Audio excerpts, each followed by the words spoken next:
Ciao a tutti, il libro che voglio presentare e invitare a leggere è Uova fatali di Bulgakov. Questo è un romanzo che mi è piaciuto molto perché in poche pagine riesce a trasmettere un significato secondo me profondo, ovvero quello di come un uomo può cambiare il mondo in male o in peggio. E in un certo senso, in un certo modo, mi ha fatto ricordare anche la scoperta delle radiazioni, che è stata un bene per la medicina, ma è stata anche un male perché ha reso possibile la costruzione delle bombe atomiche. Questo romanzo è stato scritto da Bulgakov, che è uno dei principali scrittori del Novecento e è famoso perché ha scritto Il maestro e Margherita.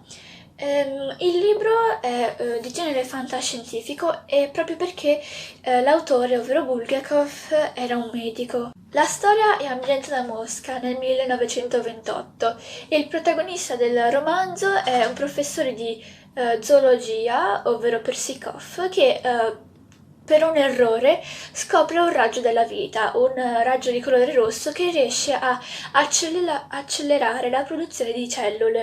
Questa scoperta venne utilizzata per produrre tante uova di galline, dato che c'era stata un'epidemia di peste nei polli e li aveva uccisi tutti.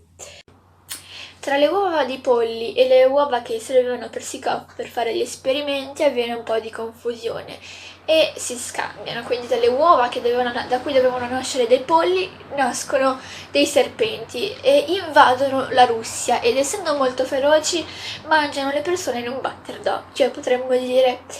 Nel resto della storia si cerca dunque di uccidere questi animali e in che modo ve lo faccio scoprire a voi. Spero di avervi invogliato a leggere il libro e allora vi auguro buona lettura.